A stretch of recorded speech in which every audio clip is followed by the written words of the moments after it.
Hello student, welcome in today's session. Yesterday we start the mechanism of respiration, and the mechanism of respiration, it is divided into 4 phases. That first phase is breathing, second is external respiration, third is internal respiration, and fourth one is cellular respiration. Okay? That in last video we have already completed the breathing, means inspiration and expiration. That breathing means pulmonary ventilation or the exchange of gases from the nostrils to the alveolar sacs and from alveolar sacs to outside the body, and that is according to the diffusion that principle. That today we are going to learn the second phase of that process of respiration or mechanism of respiration, that external respiration. आपण आतापर्यंत पाहिलं होतं की आपण काय म्हणायचो, सेलमध्ये oxygen गेल्यानंतर ग्लुकोजला जाळण्यासाठी ऑक्सिजन जो लागतो आणि ते जे ब्रेकडाऊन आहे त्याला आपण काय म्हणायचो, सेल्युलर रेस्पिरेशन म्हणायचो. आणि नाकाद्वारे हवा लंग्समध्ये घेणं आणि लंग्समधून हवा नाकाद्वारे बाहेर सोडणं त्याला आपण एक्सटर्नल रेस्पिरेशन म्हणायचो. Simply there are two respiration, external and internal. But now again it is divided into their sub phases. That is the breathing means inhalation and exhalation. breathing म्हणजे फक्त हवा आत घेणे आणि बाहेर सोडणे. हवा आत गेल्यानंतर alveolar sac वॉलला तिथे काय फंक्शन घडते, तिथे काय प्रोसेस घडते, that is actually a external respiration. And after the diffusion of O2 into the RBCs, into the blood, how the O2 is transported to the cell, that is internal respiration. And fourth one is cellular respiration. म्हणजे नाकाद्वारे हवा लंग्सच्या आत घेणं हे breathing आहे. Then हवा आत घेतल्यानंतर ॲल्व्हेओलार सॅक्सच्या वॉलच्या along ती डिफ्यूज होणं हे एक्सटर्नल रेस्पिरेशन आहे. देन ऑक्सिजन रिच एअर हिमोग्लोबिनच्या मदतीनं सेलपर्यंत पोहोचणं हे इंटरनल रेस्पिरेशन आहे. आणि फोर्थ वन, एकदा का ऑक्सिजन सेलमध्ये एंटर झालाय तो ग्लुकोजच्या, फॅटच्या किंवा प्रोटीनच्या मॉलिक्युलला ब्रेकडाऊन करायला मदत करतोय आणि कंबशनच्या द्वारे एनर्जी मिळवण्यासाठी हेल्पफुल ठरतोय. That is actually a cellular respiration that happens inside the cell and with the help of mitochondria. ठीक आहे. But today we are going to learn the external respiration or exchange of gases at alveolus. Alveolus वॉलच्या तिथे gases कसे exchange होतात हे आपल्याला फक्त बघायचं आहे. लास्ट व्हिडिओमध्ये आपण बघितलं होतं की नॉस्ट्रिल्सद्वारे एअर आत घेतली जाते, मग ती through the naso oro laryngo pharynx larynx trachea bronchus bronchi initial bronchioles and the terminal bronchioles तिथपर्यंत हवा आत कशी येते, CO2 आत कसा आहे, तो CO2 रिच आहे आणि बाहेर कशी जाते, या सगळ्यांमध्ये लंग्सचं पोझिशन काय असतं, डायफ्रॅगमचं पोझिशन काय असतं, कुठल्या मसल्स मदत करतात, कुठल्या प्रिन्सिपलवर हे सगळं काम चालतं, ज्याला आपण प्रेशर ग्रेडियंट मेथड म्हणतो, आणि हे सगळं आपण बघितलं. But when the air comes inside the alveolus, please refer or see the diagram mention. I mention here the diagram of the alveolar sacs. Alveolar सॅकची एक ॲल्व्हिओलार सॅक, एक ॲल्व्हिओलस, एक बलून लाईक स्ट्रक्चर आपण इथे दाखवलेलं आहे, ज्याच्या वॉल्स दाखवलेल्या आहेत आपण. आणि प्रत्येक alveolar sacs, each alveolar sac it is externally covered by the capillary membrane. तुम्हाला माहिती आहे कुठल्याही ऑर्गनला आर्टरी किंवा वेन, आर्टरी कशामध्ये बदलते तर आर्टेरियोल कशामध्ये बदलतात, minute blood vessels are called as capillaries. And each and every organ externally or internally it is covered with the network of capillary. कॅपिलरीचं जाळं असतं तिथे, ज्या मायन्यूट ब्लड वेसल आहेत, आणि त्याच कॅपिलरीज नंतर व्हेन्युअल्समध्ये बदलतात, वेन्समध्ये बदलतात आणि वेना केवाजमध्ये बदलतात. That each alveolar sac it is covered with the network of capillaries.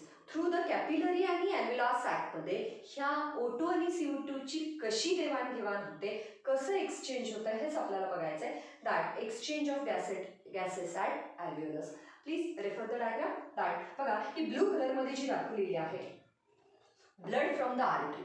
आपण थोडंसं 10th क्लास किंवा 11th क्लासच्या रेस्पिरेशन किंवा 10th क्लासच्या सर्क्युलेशनकडे वळूया. That you know that our body undergoes the cellular respiration and it throws out the CO2 in the blood. ब्लडमध्ये CO2 टाकतो. And that hemoglobin takes out that CO2 and make a complex that is a carboxyhemoglobin or carbohemoglobin, and hemoglobin takes that CO2 by the veins. म्हणजे आपण काय म्हणू, deoxygenated blood कोण आणतं हार्टकडे, veins आणतात. आणि ह्या वेन्स हार्टच्या राईट हँड साईडला हे सगळं अशुद्ध रक्त जमा करत असतात. Which veins collect the blood, deoxygenated blood? Inferior and superior vena cava, that the main two big veins that collect the deoxygenated blood to the right side of the heart, that is the right auricle and right ventricle. And after passing through auricle and ventricle, that pulmonary artery carries the deoxygenated blood to lungs. आता ही कुठली artery कडून blood आलेलं आहे, pulmonary artery कडून आलेलं. ठीक आहे. Up to this condition, if you are not knowing, please remind that pulmonary artery takes blood from heart and it comes to the alveolar sacs. Pulmonary artery च्या branches प्रत्येक alveolar sacs च्या बाजूला capillary network मध्ये बदलतात. म्हणजेच pulmonary artery अशुद्ध रक्त घेऊन येते, deoxygenated blood it carries and it takes that blood for the oxygenation. कशासाठी आणलंय ते, शुद्ध करायसाठी आणलंय. कुणाकडे, लंग्सकडे. लंग्समध्ये फक्त काय घडणार आहे, O2 हा आरबीसी मध्ये येणार आहे, CO2 हा अल्व्हेओलार सॅक्स मध्ये आणि थ्रू द नॉस्ट्रिल्स शरीराच्या लंग्सच्या बाहेर जाणार आहे. ठीक आहे. देन बघा, ही कॅपिलरीची वॉल आहे आणि आतून जी वॉल आहे ती अल्व्हेओलार सॅक्सची वॉल आहे. दोन्हीच्या मध्ये आपण बघतो alveolar sacs and that capillary membrane both are lined by a simple thin walled cells. इकडे आपण बघतोय ही पूर्ण कॅपिलरी नेटवर्क आहे. Capillary arteries converted into arterioles and converted into capillaries, and capillaries they are turns into the venules, veins and vena cavas. प्रत्येक ऑर्गनच्या भोवती exchange of gases झाल्यानंतर त्याच आर्टरीज कॅपिलरी मध्ये, कॅपिलरी वेन्स मध्ये, वेन्स वेना केवास मध्ये बदलतात. Red कलरनी ज्या RBCs दाखवल्यात त्या काय घेऊन जातात, CO2 घेऊन जातात. बघा, ब्लड फ्रॉम द आर्टरी ह्या काय घेऊन आलेल्या आहेत, CO2 घेऊन आलेल्या आहेत, सॉरी. अँड याच्यामध्ये O2 डिफ्यूज झालेला दिसतोय आपल्याला. आणि हेच CO2 आपण काय करतोय त्याच्यामधून कुठे टाकतोय, दॅट म्हणजे जेव्हा एक पल्मनरी आर्टरीमधून डिऑक्सिजनेटेड ब्लड आलेला आहे त्याच्यामध्ये CO2 तर रिमूव्ह होतोय आणि ऑक्सिजन ऍड होतोय. दोन प्रक्रिया घडतात आणि नंतर हळूहळू ह्या सेल्स आरबीसीज शुद्ध रक्त घेऊन, रेड आरबीसीज ह्या ऑक्सिजनेटेड ब्लड कॅरी करणाऱ्या दाखवल्यात आणि ब्लू आरबीसीज ह्या डिऑक्सिजनेटेड ब्लड कॅरी करणाऱ्या दाखवल्यात. Then they carries blood to the veins. वेन्सकडे त्या ब्लड कॅरी करतात and by the pulmonary vein. कुठली vein, blood to the again pulmonary vein. आणि कुठे नेतात, it carries away that blood to the heart and from the heart it carries away the blood to the body and body कडून पुन्हा heart कडे आणि heart कडून पुन्हा artery कडे. हे असं एक सायकल सुरू असतं. पण आपल्याला अलॉंग द अल्व्हेओलार सॅक्स काय होतंय ते बघायचं. ठीक आहे. आपण काय काय बघितलं बघा डायग्राम मध्ये. पल्मनरी आर्टरी कडून ब्लड आलेले आहे. पल्मनरी आर्टरी कुठून येते, हार्ट कडून. बॉडी कडून हार्टला डिऑक्सिजनेटेड ब्लड आलेलं आहे. हार्ट कडून लंग्सला किंवा अल्व्हेओलार सॅक्सला पल्मनरी आर्टरीकडून डिऑक्सिजनेटेड ब्लड आलेले आहे. ह्या कॅपिलरीज आहेत. कॅपिलरीमध्ये ऑक्सिजन ओढून घेतात कोण, आरबीसीज अल्व्हेओलार सॅक्समध्ये असलेला आणि त्याच्यामध्ये असलेला CO2 अल्व्हेओलार सॅक्समध्ये टाकून देतात आणि परत हे शुद्ध रक्त घेऊन पल्मनरी व्हेन्सच्या सहाय्याने हार्टला जातात आणि हार्टकडून बॉडीला जातात. म्हणजे बॉडीकडून हार्टकडे, हार्टकडून लंग्सकडे, परत लंग्सकडून हार्टकडे, हार्टकडून बॉडीकडे असा ब्लडचा प्रवास सुरू असतो. ठीक आहे. देन ही अल्व्हेओलार मेम्ब्रेन दिसते तुम्हाला. From the internal side alveolar membrane blue कलरमध्ये दाखवलेली, ब्लॅक कलरमध्ये दाखवलेली कॅपिलरी मेम्ब्रेन आहे बरोबर अल्व्हेओलार मेम्ब्रेनच्या बाजूला आणि बाहेरची कॅपिलरी आहे, मधला अल्व्हेओलार सॅक आहे. बघू आपण की डिफ्युजन कसं घडतंय. How the exchange of gases takes place at alveolus or how the external respiration takes place. ठीक है? That please observe that capillary and alveolus both covered by squamous type of epithelium. बघा that this capillary and the alveolar sacs हे total alveolus आहे. हे आपल्याला आत दाखवलेलं एक अल्व्हेओलार सॅक आहे, एक अल्व्हेओलस आहे, एक बलून लाईक स्ट्रक्चर आहे which is present on the terminal bronchioles just like the grapes on the branch. एखाद्या फांदीवर द्राक्ष लागल्यासारखी द्राक्षाचा घड असतो तसे ते लागतात, तसे ते प्रेझेंट असतात कुठे, ब्रॉन्क्युल्सच्या ब्रांचेसवर. आणि ह्या इच अल्व्हेओलार सॅक्सची वॉल किंवा कॅपिलरीची वॉल ही कुठल्या टाईपच्या इपिथिलियमनी बनलेली असते, स्क्वॅमस इपिथिलियमनी बनलेली असते. Squamous epithelium it is again a type of simple epithelium. Our body having the 4 type of tissue, epithelial, muscular, nervous, connective. इपिथिलियमचे 2 प्रकार पडतात, सिंपल आणि कंपाऊंड. सिंपलचे खूप प्रकार पडतात, that is the germinal, squamous, columnar, columnar ciliated, non columnar, that columnar non ciliated with the brush border, with the microvilli, that simple epithelium, squamous epithelium, cuboidal epithelium, cuboidal germinal epithelium. But the squamous epithelium or any another simple epithelium, it is single layered and lies on the basement membrane. एक basement membrane आहे आणि ती single layered आहे. ठीक आहे, लक्षात घ्या that अल्व्हेओलस balloon like स्ट्रक्चरची आतली वॉल आणि कॅपिलरीची वॉल दोन्हीही कशाने बनलेल्या आहेत, स्क्वॅमस टाईपच्या एपिथिलियम. ठीक आहे. Then squamous epithelium, it is a type of simple epithelium specially designed for the exchange of gases, absorption, secretion. ठीक आहे. Then they are thin walled. कसे आहेत त्या, they are thin walled, पातळ वॉल आहेत त्यांच्या. जर रेस्पिरेटरी सरफेसेस, रेस्पिरेटरी जागा ह्या जर पातळ भिंतीच्या असतील तर त्याच्यामधून गॅसेस एक्सचेंज कसा होईल, सोपा होईल, इझियर होईल. Then they are thin walled and design for the exchange of gases. कशा आहेत, कॅपिलरीच्या आणि अल्व्हेओलार सॅक्सच्या वॉल कशा आहेत, very thin, because they permeable to gases, they can exchange the gases very efficiently. ठीक है. Next, the exchange occurs by diffusion from higher concentration to lower concentration up to the equilibrium attained. बघा कधीपर्यंत हे सगळं होतं की एक equilibrium येत नाही, एक स्टॅग्नंट पॉईंट येत नाही, स्टॅबिलिटी पॉईंट किंवा स्थिर पॉईंट येत नाही. कशामध्ये, प्रेशरमध्ये. तोपर्यंत गॅसेसचं वहन होतं, तोपर्यंत ट्रान्सपोर्टेशन ऑफ गॅसेस होतं.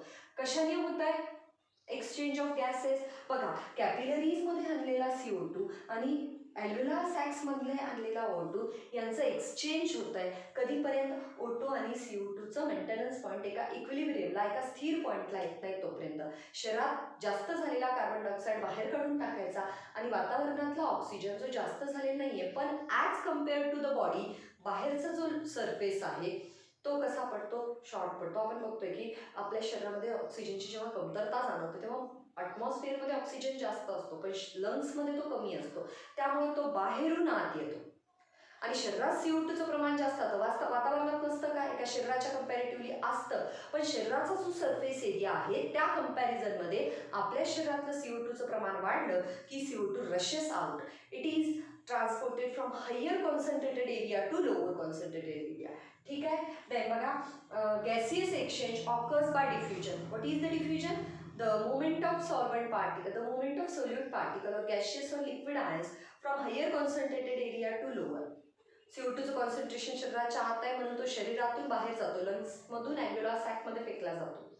O2चं कॉन्सन्ट्रेशन शरीरापेक्षा बाहेर जास्त आहे म्हणून ते बाहेरून आत येतं, याला आपण काय म्हणू, डिफ्युजन म्हणू. आणि कधीपर्यंत असं होईल, शरीरात दोन्ही गॅसेसचं प्रमाण जेवढं पाहिजे आहे तेवढं अटेन होईपर्यंत. ठीक आहे. We are requiring the CO2 in low amount, we are requiring the O2 in higher amount. It up to that stability point काय होता है, एक्सचेंज होता है. ठीक है. Then CO2 from the capillary having the 45 mm Hg of pressure. आता बघा pulmonary artery deoxygenated blood घेऊन आलेला आहे. That please observe the blue coloured RBCs. यांच्यामध्ये भरपूर CO2 आहे पण या CO2चं प्रेशर किती आहे तुम्ही बघा. या CO2चं प्रेशर आहे 45 mm of Hg.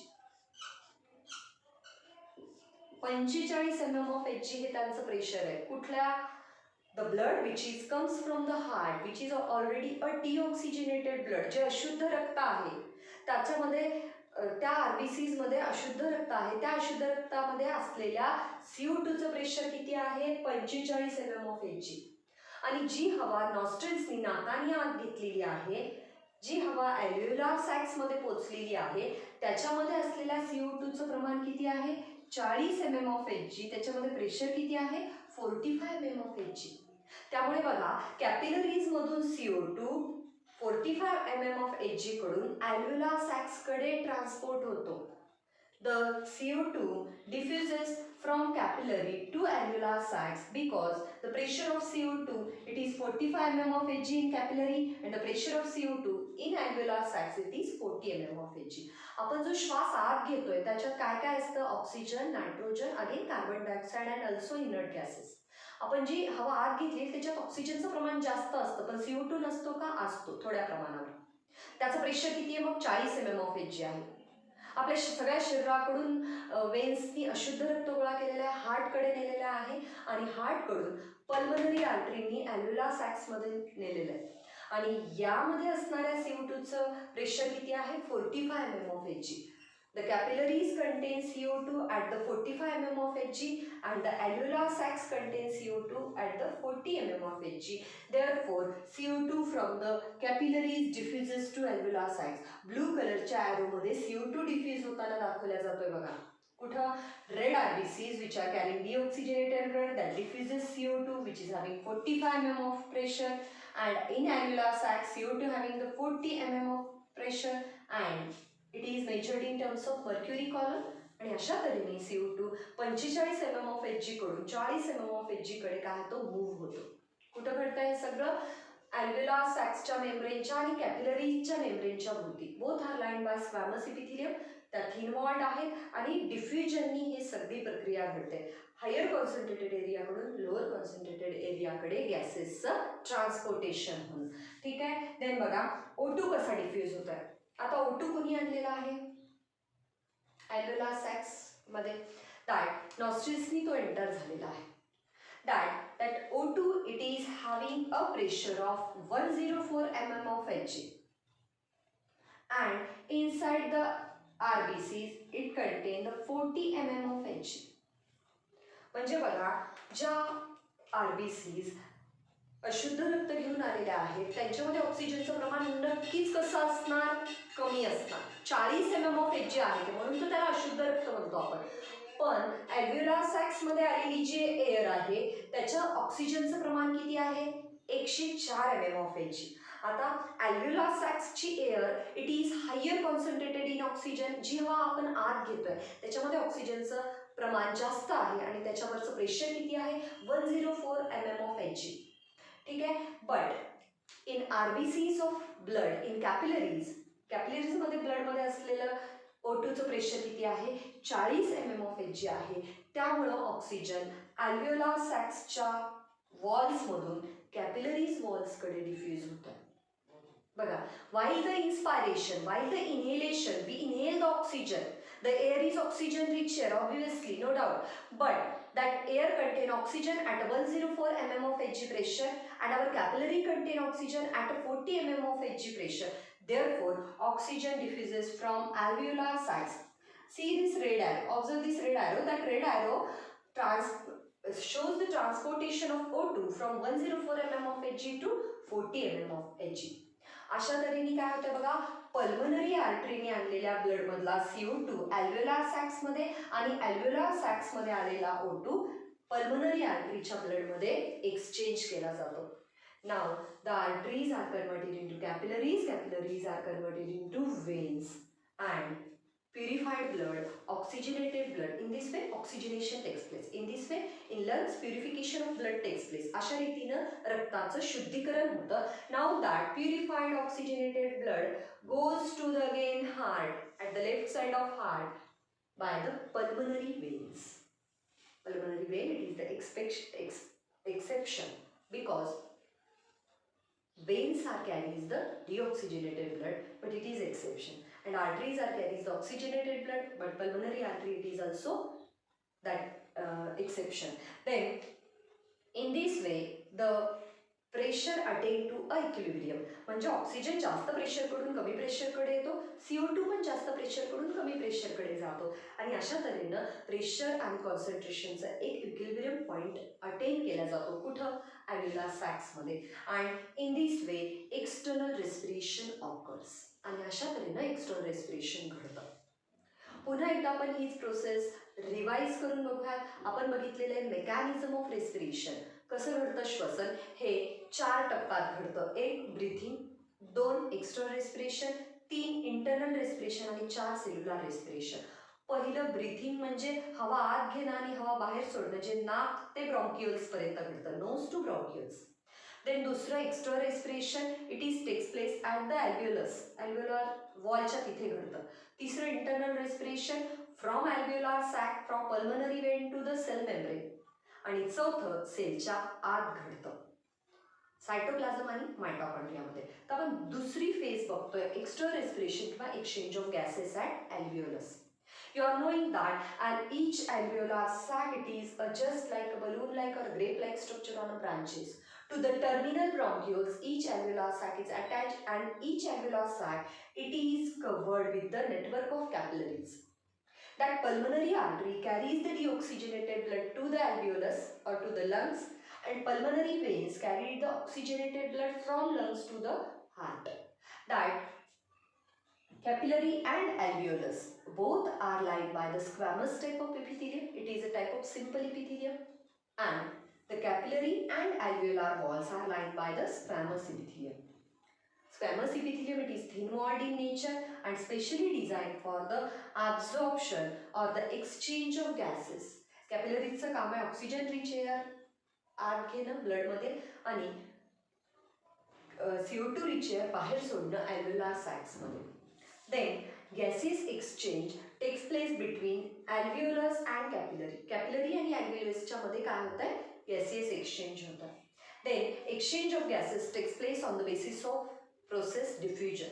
Diffusion, that is the movement of particles, maybe a gaseous or liquid ions, from higher concentrated area to lower concentrated up to the equilibrium. जोपर्यंत एक स्टेबिलिटी पॉइंट येत नाही तोपर्यंत हायर कॉन्सन्ट्रेटेड एरियाकडून किंवा higher pressurised एरियाकडून solute particle lower pressurised एरियाकडे move होणं, याला आपण काय म्हणूयात? डिफ्युजन म्हणूयात. And that diffusion takes place along the capillary and alveolar walls. ठीक आहे. देन बघा, that pulmonary artery carries the deoxygenated blood inside the RBCs. CO2 is present, CO2 rich air is present, and that CO2 inside the capillary having 45 mm of Hg pressure, and that CO2 in alveolar sacs having the 40 mm of Hg pressure. जी हवा आपण आत घेतली त्याच्यामध्ये CO2 आहे, जे रक्त सगळ्या बॉडीकडून अशुद्ध होऊन आलेले आहे त्याच्यामध्ये CO2 आहे, पण ते जास्त आहे. म्हणून CO2 diffuses from capillary to the alveolar sacs, 45 mm of Hg to 40 mm of Hg. Blue एरोनी दाखवलेला आहे CO2 कसा जातोय. Then that blood from the artery, it contains the oxygen in lower quantity. Pulmonary artery carried the deoxygenated blood which is having the oxygen at a lower level, that is the 45 mm of Hg, and inhaled air in alveolar sacs having 104 mm of Hg pressure. Therefore that O2, it is from the capillary, O2 from the alveolar sacs, it is transported to the capillary. Alveolar sac, the air of alveolar sacs carry, आपण inhale केलेली जी air आहे त्याच्यातलं ऑक्सिजनचं प्रमाण rich असतं, त्याचं pressure 100 mm of Hg असतं, म्हणून O2 हा रेड एरोनी दाखवलेला आहे आणि तो RBC मध्ये डिफ्यूज होत आहे. O2 from the alveolar sacs diffuses to the capillary and CO2 from the capillary diffuses to alveolar sacs. O2 आत घेतला जातो आणि CO2 बाहेर टाकला जातो. अशा तऱ्हेनं एक्सटर्नल रेस्पिरेशन घडतं. इथं कॅपिलरीची वॉल दाखवलेली, इथे ॲल्व्हेओलार सॅक्सची वॉल दाखवलेली, दोन्ही पण स्क्वॅमस इपिथेलियमनी लाईन झालेले दाखवलेले आहेत. आणि आपण बघितलेले ब्लॅक एरोनी पल्मनरी आर्टरीकडून ब्लड आलेलं दाखवलेलं आहे, इथल्या एरोनी पल्मनरी वेनकडून. एकदा का ब्लड शुद्ध झालं म्हणजे त्याच्यामध्ये ऑक्सिजन ॲब्झॉर्ब केला की हे ब्लड पल्मनरी वेन्सनी कुठे जातं? हार्टला जातं. बॉडीकडून हार्टला, हार्टकडून लंग्सला, पण कोणी पल्मनरी आर्टरीने आणलं जातं. देन पुन्हा लंग्सकडून हार्टला, पल्मनरी वेन्सनी हार्टकडून बॉडीला, अशा तऱ्हेने ब्लडची सायकल सुरू असते आणि एक्सचेंज ऑफ गॅसेस होत असतं. That in this way, today we learned the exchange of gas at alveolus or the external respiration. Please revise this at your home as your homework and draw the diagram that is for the exchange of gases at alveolus. Please mention all the points which are given by me and that note all the points and revise that points at your home. Please like and share my videos and subscribe for my YouTube channel. Thanks again.